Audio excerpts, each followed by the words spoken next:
प्रख्यात पत्रकार रवीश कुमार ने भी एनडीटीवी से इस्तीफा दे दिया, आपको भी मालूम है।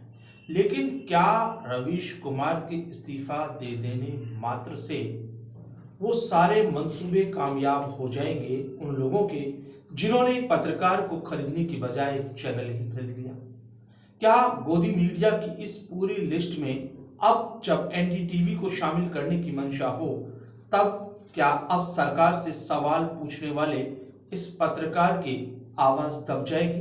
ये सारे सवाल जहन में हैं लोगों के, और उन लोगों के खासतौर पर जो उन्हें बेहद पसंद करते हैं कि किस तरीके से रवीश कुमार सरकार के सामने सवाल खड़ा करते हैं। पत्रकार का काम भी यही है कि वो सरकार से सवाल पूछे, जनता से जुड़े हुए विषयों को उठाए और सरकार की योजनाओं को जनता तक और जनता की परेशानियों को सरकार तक बखान कर सके, बता सके, वर्णन कर सके, और सरकार अगर ना सुने फिर उससे सवाल कर सके। लेकिन हो क्या रहा है देश भर में? अगर हम बात करें रवीश कुमार के इस्तीफे और गौतम अडानी की ओर से एनडीटीवी के अधिग्रहण की, तो हमें लगता है कि एक पत्रकारिता का एक नया युग शुरू हो रहा है। आप देखिए कि वो पत्रकार जिनके अपना दर्शक वर्ग है, जिनकी लेखनी में दम है और जिनकी जुबान पर सरस्वती है, वे सारे लोग धीरे धीरे गोदी मीडिया को गुड बाय कर चुके। ये बदकिस्मती है गोदी मीडिया की और खुशकिस्मती है दर्शकों की जो उनके साथ बने हुए हैं। अगर हम पूरे मामले पर एक बार पीछे मुड़ के देखते हैं तो पुण्य प्रसून वाजपेयी अपना खुद का यूट्यूब चैनल शुरू कर चुके, उनके दर्शक उनको बखूबी देखते हैं और वो अब पहले से ज्यादा स्वतंत्रता के साथ और ज्यादा मुखरता के साथ अपनी बात को रख पाते हैं। अजित अंजुम क्या हुआ? टीवी 9 में जिस तरह सरकार ने उनको अपने प्रभाव का इस्तेमाल करके बाहर का रास्ता दिखाया, तो उसके बाद अजित अंजुम की लेखनी और प्रखर होकर, उनकी जुबान और प्रखर होकर और तार्किक होकर उन्हीं के अपने चैनल में दर्शकों के साथ साझा होती है।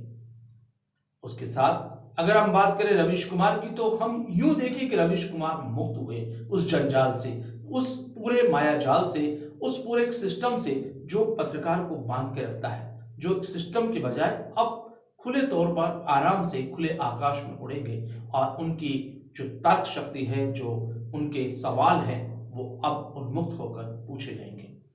आप यूं कीजिए कि डिजिटल मीडिया का एक नया युग का सूत्रपात हो रहा है। आप ये कीजिए कि जहां हम कहते हैं कि निराशा है, वहीं से आशा जन्म लेती है। वैसे भी कहा जाता है कि आशा और निराशा दोनों एक दूसरे से जुड़ी हुई है। जब आशा टूटती है तो निराशा भी मर जाती है, और अब आशा टूट गई इन चैनलों से, इन सैटेलाइट चैनलों से, कि वो आम आदमी की आवाज क्या उठाएंगे। और अगर आशा टूट गई तो निराशा भी खत्म हुई, क्योंकि एक नए शुरुआत हो गई है डिजिटल चैनल्स की, डिजिटल मीडिया की, जहां हर पत्रकार अपनी बौद्धिक संपदा का बखूबी उपयोग कर पाएगा और अपने दर्शकों के साथ खुलकर जुड़ पाएगा। अब उसकी जुबान पर चलने वाली वो सेंसरशिप की कैंची या मैनेजमेंट की वो दबाव की नीति अब काम नहीं करेगी, इसलिए वो और अच्छा कर पाएंगे।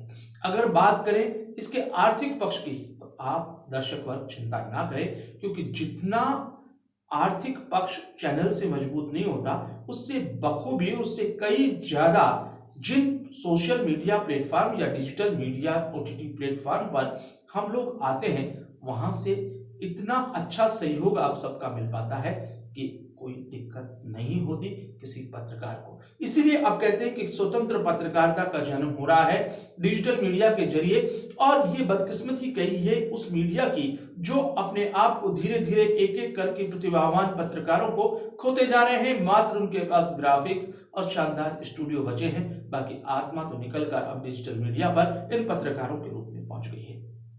आप क्या सोचते हैं? हमारे कमेंट बॉक्स में जरूर लिखें।